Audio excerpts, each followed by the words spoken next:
As the 7th largest air force in the world, it has seen a blistering run of modernization that has stunned the region and the world. The Indian Air Force has fought 2 air wars with Pakistan, but has always found comfort in a sizable advantage in numbers and the superior capabilities of its own fighters. But that reassuring edge is fast disappearing.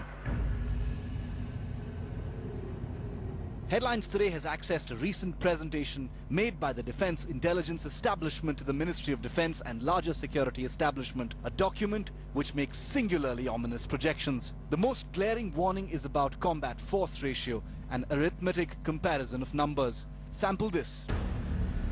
The presentation says that the ratio of 1:1.7 in fighters is likely to progressively dip to 1:1.2 by the end of 2012. It describes this as a historic low. It also says that the traditional high-tech advantage of the Indian Air Force is all but gone, with a 9.5:11 squadron ratio now.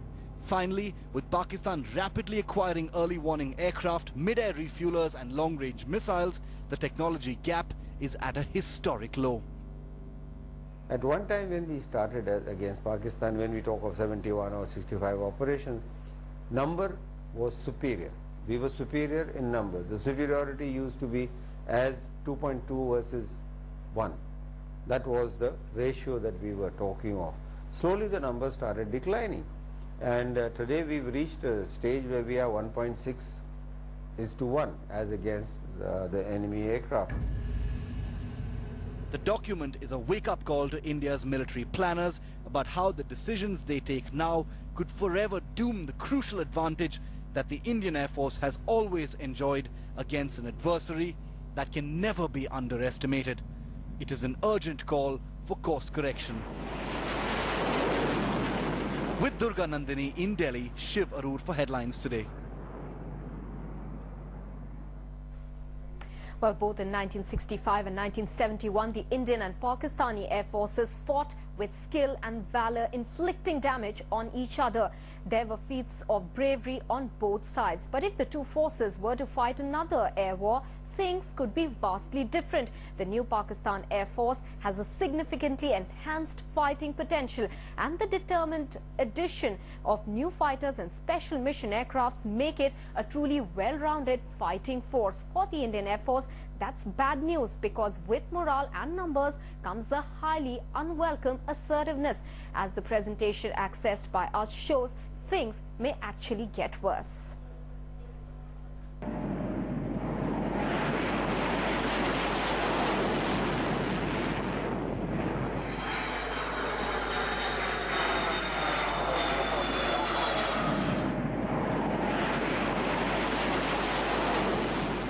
The last time the air forces of India and Pakistan fought a full-blown war was 40 years ago.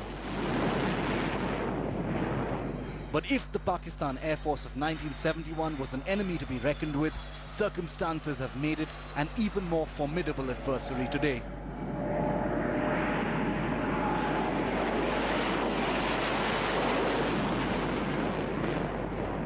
An internal assessment by the Indian defence establishment makes some grimly practical projections in the light of an adversary emboldened by an unfettered modernization spree. The government has been warned that with the Indian Air Force's edge slipping fast, the Pakistan Air Force's assertiveness is likely to increase. Once seen as a primarily defensive force, the Pakistan Air Force will use its new strength to employ offensive and defensive operations in equal measure. With new precision weapons, the Pakistan Air Force will conduct limited strikes to achieve strategic effects. The one thing that won't change, high-value targets in Jammu and Kashmir will be high-priority targets for the Pakistan Air Force. That it is a cause for concern, and the powers that we, including our civil and political governance in charges, need to think on these terms, that we need to finish our contracts as fast as possible.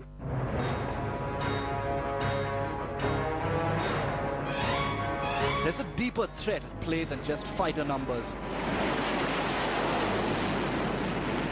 Consider these newly inducted force multipliers that all but kill the Indian air advantage.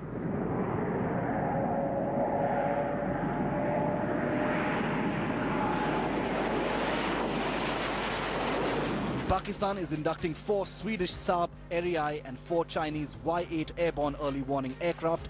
India currently has just 3. India no longer has the mid-air refueler advantage. Pakistan is inducting 4 identical IL-78M aircraft. The Indian Air Force's unmanned aerial vehicle advantage is also disappearing. Pakistan is acquiring 25 European UAVs with more in the pipeline. Despite the ominous projections of the presentation, there are those who believe the Indian Air Force will always remain on top.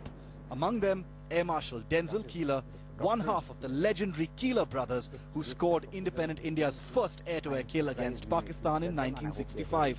We are not in such a vulnerable position. We are not in an inferior position. On the contrary, we can hit them very hard and very strong if anything happens on the conventional front. But for the Indian Air Force to remain ahead and stem the swiftly dwindling capability advantage over Pakistan, it needs to make some hard decisions across the. There can be no better example of the apathy that plagues us than this. In less than 2 weeks, a new batch of trainee pilots will reach the Air Force Academy. But the IAF doesn't have any airworthy aircraft to train them. In a shocking indictment of the state of our military preparedness, Headlines Today has learned that the entire HP-32 fleet has been grounded for the last 2 weeks. In fact, pilots are reluctant to fly these Stage 1 trainers, now dubbed the new flying coffins. Danish Siddiqui brings you this Headlines Today exclusive.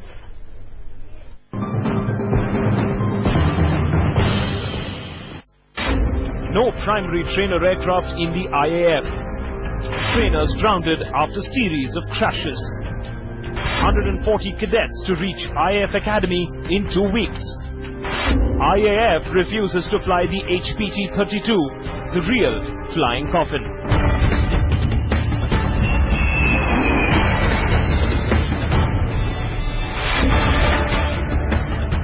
An Indian Air Force HPT-32 Stage 1 trainer crashed at Midhak, killing both the pilot's squadron leader Nitin Jain and wing commander Chaturvedi. In May last year, a woman cadet of the Air Force Academy was killed in a similar crash. The Hindustan Aeronautics-built trainer first flew way back in 1977. Air Force sources say that they have reported more than 100 engine failures in recent months, and now the entire fleet has been grounded. The bigger issue, the next batch of trainee pilots will reach the Air Force Academy in Hyderabad in less than 2 weeks, and there will be no aircraft to train them with. There's the American Air Force, the British Royal Air Force, French Air Force, any of the modern European Air Force, or for that matter Russia and China, they all go through a 4-stage career pattern on flying training, which involves a basic trainer, which is a non-jet trainer. What's worse, pilots including instructors are under tremendous pressure from their families not to fly these aircraft. In the Air Force circles, the HPT-32 is the real flying coffin. And the Air Force is now being forced to make do, with great danger to its pilots. The Air Force has no choice but to push pilots directly onto Stage 2 trainers, the Kiran Mark II aircraft. This is not only risky but a total violation of training procedures. Trainee pilots lose out on 50 hours of Stage 1 training of basic flying and aptitude skills imparted on the HPT-32. Last year, even the CAG said that the IAF is facing an acute shortage of efficient pilots and blamed faulty training.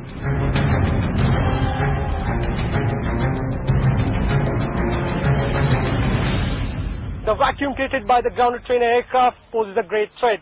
The possibility that every hour the new pilots spend in the air, they are literally being forced to throw caution to the wind.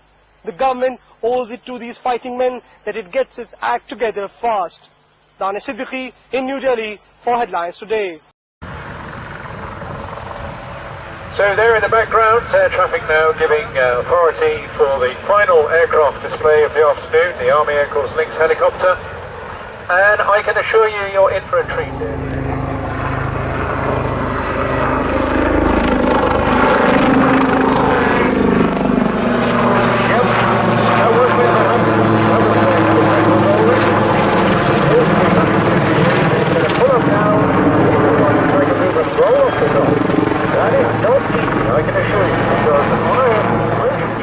The other guy in the other seat, Alex Crumple's checking the T's and P's. We're going to throw it over the top. It's the backflip.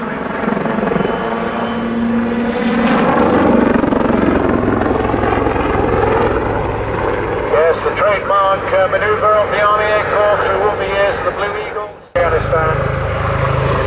And through all of the first Gulf War in 1991 as well. Pushing straight up now, over the top. 90 back down again.